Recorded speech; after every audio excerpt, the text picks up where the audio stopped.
come up here is Stacy Scofani. Stacy's a homeowner from Midland Beach whose home was affected. Since then, she's been volunteering every day to try to help people get back home. Stacy and Nicole are the two reasons why this walk has been put together today to raise awareness. So, Stacy Scofani. Very appropriate that we have rain today, because God forbid that we shouldn't have some water on an event. Thank you very much for coming out and braving the rain. We appreciate it. I'm just going to say something I prepared. Today is 17 months to the day since the wrath of Hurricane Sandy slammed into our shores and tore apart homes, families, and lives. In the days and weeks following the storm, we saw just how unorganized and ill-prepared this city was to deal with the aftermath. And here we are still, witnessing it again, being asked to have patience to wait yet another overhaul of a city-run program that has been flailing since its conception. Many have gotten home in spite of it. Many are home yet, but not whole. But too many, way too many, are no closer, thank you, no closer to being home than they were on that fateful day that changed our lives. Build It Back started in June 2013, some 10 months ago. 21,000 people have registered and been deemed eligible, while thousands more did not make it past registration. As of the beginning of this month, according to city data, approximately 110 inked a deal on how much they'll receive, though they haven't actually received anything. 9.7 million of the nearly 700 million in federal aid allocated to rebuilding has been distributed as the end of February. I personally have not heard or know of one single person or family that has received one penny. That's 10 months. 10 months, and not a home has been raised, a brick laid, or a family brought home. Not one. Not one home has been rebuilt by this program. Why? Officials claim the city has received federal funds that will enable them to help about 4,500 homeowners. This leaves the other 15,000 homeowners registered on a long walk off of a short pier, being made shorter with each month that passes. Beyond the cruel wait, there is the never-ending request for more paperwork. Forms are lost, appointments for inspection canceled, and lack of factual information. Those that do receive phone calls have gotten some bizarre requests. One family, you'll love this, whose home was literally decimated by the storm, was told that the paint in their home had to be tested for lead. One has to wonder if they expect this family to now hunt down these walls that no longer exist. The fact is that Build It Back is little more than a behemoth of administration, paperwork, and rules that both the city and applicants find extremely hard and near impossible to navigate. Be patient, they say. We're getting there, they say. What they fail to realize is that these are people, not mere numbers on paper. Hard-working, tax-paying Americans. People who are forced to attempt to maintain a mortgage and pay a rent. There are parents who have to look into their children's eyes and say, we're not going home this month, maybe not this year. So my question is, build it when? How long are we expected to wait? People are suffering, families are houseless, unable to move on and struggling. It is unfair, it is unacceptable, it is a dereliction of duty, and it's breaking the backs and hopes of New Yorkers, left vulnerable in a perpetual state of limbo. The answer? Build it now. Because to be honest with you, you should have built it back already, and quite frankly, we are out of patience.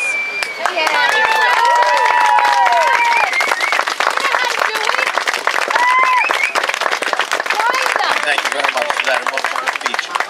Sorry for crying, I guess. Thank you, Stacy. Exactly. Build it when? That's the question today. We need to be built back, but when? Next up, we have a homeowner who is the heart and soul of today's walk. She called Yellow Boots and Gaia Rescue in the Congressman's office and the Assemblywoman's office and asked if we could all put together this walk today. And she had a walk last year, and she's not living home. Her and her husband, her daughter, are living in another community. Their house is not fixed. For 17 months now, they've been displaced and struggling. So today's walk was put together solely by this woman, Nicole Chatty. It wasn't solely me, it was Derek Tobacco and Stacy Scofani. Without them, we wouldn't have been able to do this. Please bear with me. As we all know, words cannot express our emotions and what we live through on a daily basis. You had to live through it. You had to walk in our shoes to know. From those who want to build it back and go home, to those who are still rebuilding, and those who need to sell their homes in order to move on with their lives. We are all in this together. 17 long months later and no results, because we have been failed and failed again. I say enough is enough. We're done being patient. We are done being pawns. We are done sitting on the sidelines. We are being bankrupted. We are being lied to. We are being taken advantage of. Sounds crazy, but we're being discriminated against. We are done hearing about affordable housing when we can no longer afford our own homes. We have waited long enough for answers, long enough for results. We have had enough of the red tape. To the powers that be, you made sure that the tenants in New York City housing buildings will have new boilers. In your own words, you have cut the red tape and you're using Sandy funds to do so. I am asking you, why can't the same red tape be cut for us? I ask you, why? We all gathered here today for the common good of our fellow New Yorkers and our American dream of life, liberty, and the pursuit of happiness. Why can't the greatest city in the world get their tax-paying, law-abiding, hard-working New York City residents back in their home? To our honorable mayor of New York City, Mr. Bill de Blasio, we need and demand your attention, sir. The Build It Back program is a complete disgrace. Most of us are still in the paperwork stages 10 months after the program launched. I am speaking from my own personal experience and my conversation with my fellow neighbors, as well as all New Yorkers. We have a paper trail, Mr. Mayor, if you would like to confirm what I'm saying here today. Find solutions to the issues that the Build It Back program has. Cut the red tape and start to bring people home or allow them to move on with their lives. We are hardworking, tax-paying American citizens, and without us, this country does not run. The powers that be have bailed out banks and auto industries with our tax dollars. We demand now that our own tax dollars come back to us in our time of need. We will not go away. We will not be swept under the rug. We are New Yorkers, and we will never give up. We have suggestions how this can work better, but we have no seat at the table.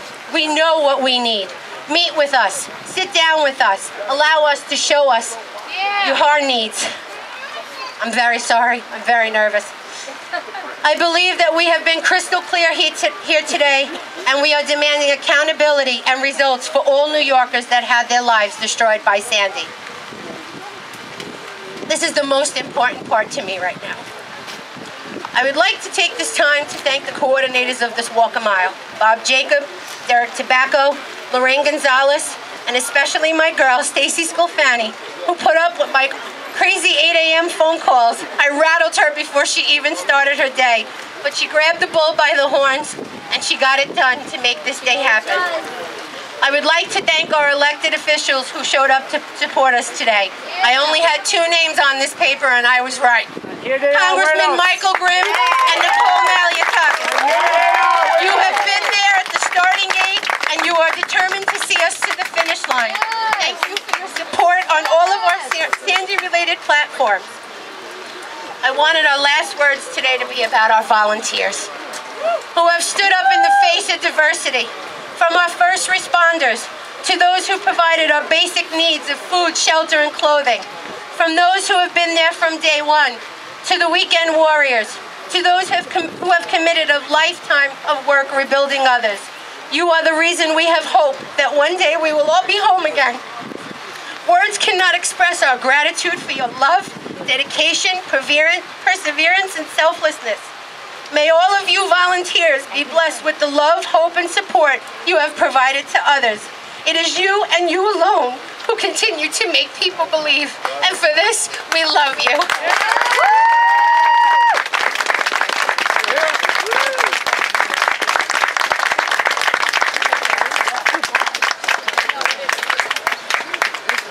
Thank you very much, Nicole. Nicole is the heart and soul of this walk, and until she gets home, we're going to be fighting with the city every day, getting in their face and asking for answers.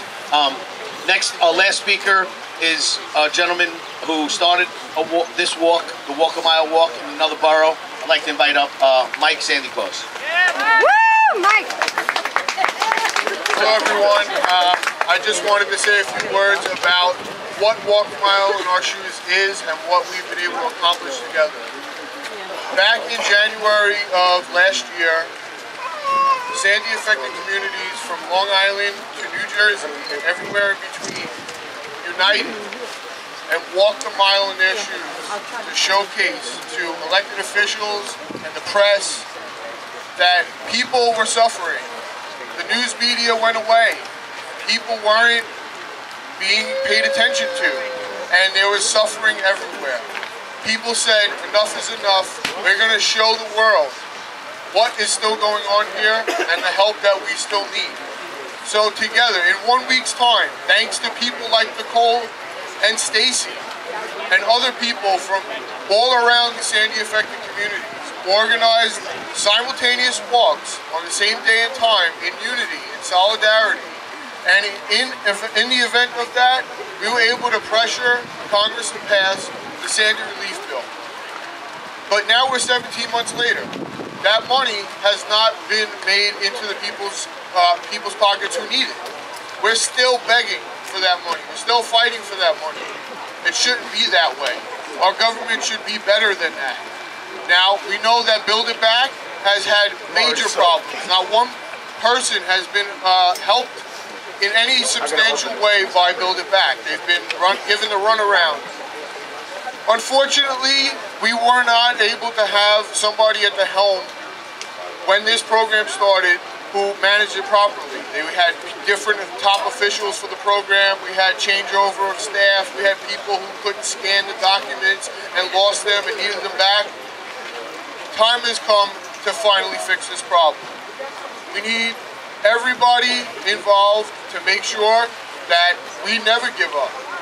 17 months later, we're still here, still fighting for the same money that we walked all that time ago. Enough is enough. We need the money, show us the money. That's it. We're not asking for much. People want to go home. It's a very simple concept. Let's bring everyone home. Thank you.